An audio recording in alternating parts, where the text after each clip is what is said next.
पापा बेहद खुशदिल और मिलनसार इंसान रहे हैं। ऑफिस में उनकी छवि एक ईमानदार व कड़े अधिकारी की थी।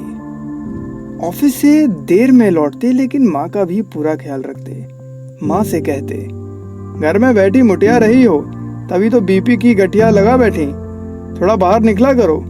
डॉक्टर ने सैर करना बताया था, लेकिन माँ घर के कामकाज में इस कदर मशगूल रहती कि अपने लिए घूमने जैसा वक्त निकालना उन्हें व्यर्थ का काम लगता था।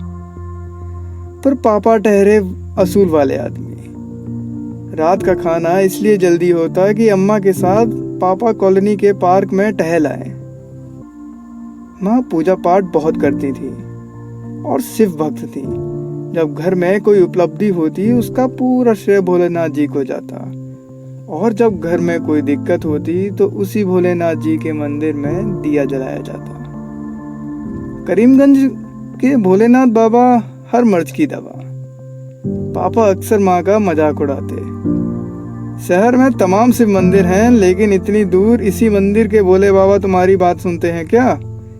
कभी किसी बात का श्रेय अपने इस भोलेनाथ को भी दे दिया करो, कहकर वो खूब हंसते।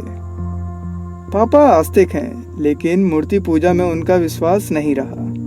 बावजूद इसके माँ की भावनाओं को उन्होंने कभी ठेस नहीं पहुंचाई। पापा दिन भर किताबों में मुंह दिए बैठे रहते या संगीत सुनते रहते तो माँ नाराज होती। एक तो छुट्टी मिलती है, उसमें भी हमसे बातें नहीं करते। इस पर पापा हंस कर कहते, बस मोहतरमा, 2 बरस बचे हैं रिटायरमेंट के, उसके बाद तो छुट्टी ही छुट्टी, खूब बातें करेंगे। सोच रहे हैं रिटायरमेंट के बाद हम नौकरी से गंगा नहा लेंगे और तुम्हें 4 धाम की यात्रा करा देंगे, भगवान भी खुश हो जाएंगे। क्यों, कैसा प्लान है? हमें तो भरोसा नहीं तुम पे। अरे जिन्हें घर में बात करने का समय नहीं, वो तीर्थ क्या ले जाएंगे? माँ मुस्कुरा कर बोली।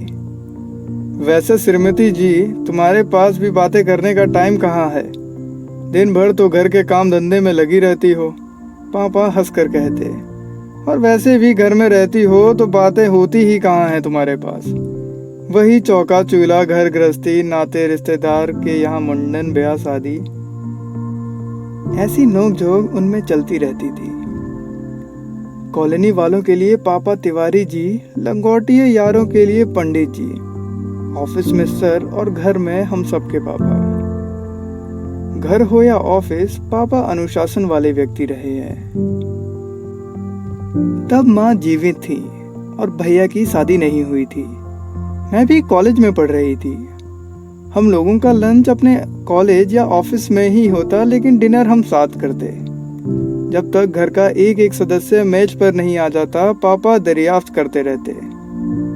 पापा को माँ के हाथ की रोटी ही अच्छी लगती थी और माँ को अच्छा लगता था हम सबको अपने हाथ की गरम गरम रोटियां घी में तर के खिलाना। बातों के बीच बीच में पापा माँ के हाथ के खाने की तारीफ भी करते जाते। हम लोग डाइनिंग टेबल पर खाना खाते हुए दिन भर की घटनाओं, टीवी, देश विदेश की खबरें आदि की चर्चा करते। पापा हम सबके लिए एक इंसाइक्लोपीडिया थे। जिस विषय पर बात करें उनके जवाब हाजिर। कभी कभी हम बच्चे मन ही मन अपने पापा की बेइंतहान तारीफ करते और गर्व महसूस करते कि वो हमारे पिता हैं। ऑफिस से लौटते तो 2-4 दोस्त उनके साथ चले जाते। फिर चाय नाश्ते के दौर चलते। माँ को तो बस बहाना चाहिए था। और फिर रसोई से माँ के हाथों के पकवान की खुशबू घर मोहल्ले भर में उड़ती।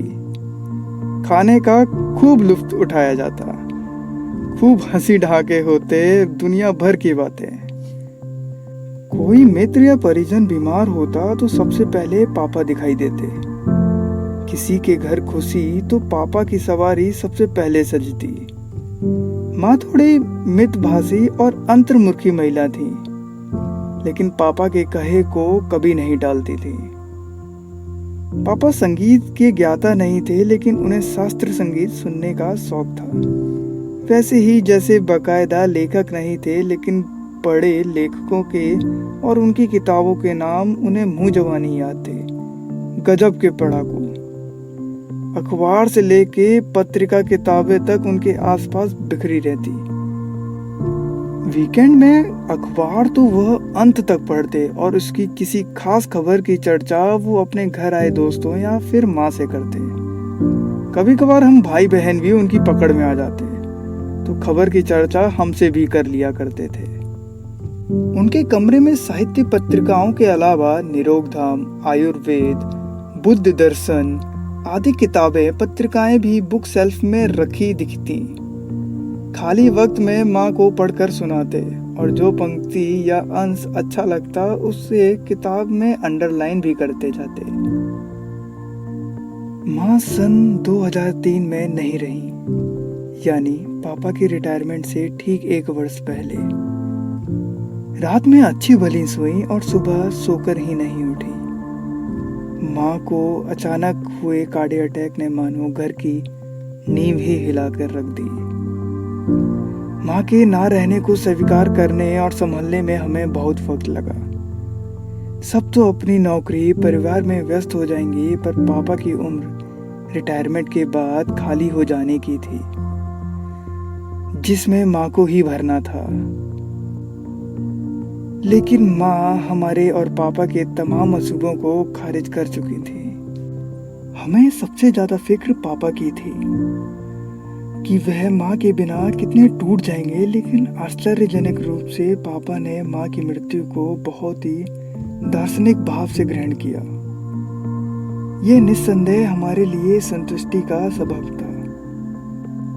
उनका रूटीन फिर नॉर्मल हो गया था, सिवाय इसके कि अब वो ऑफिस से कुछ देर से ही लौटने लगे।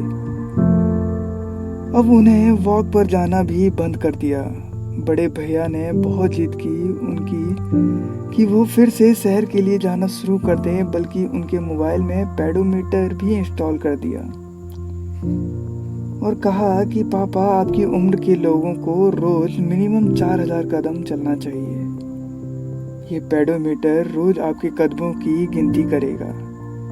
इससे आप अपनी हेल्थ खुद कंट्रोल कर सकते हैं। जैसे मशीन में ब्लड प्रेशर, शुगर चेक कर लेते हैं, लेकिन पापा शहर के लिए नहीं गए तो नहीं गए। शरीर के साथ पापा का रौब थोड़ा कम होता जा रहा था। अब घर का भी माहौल थोड़ा बदल रहा था।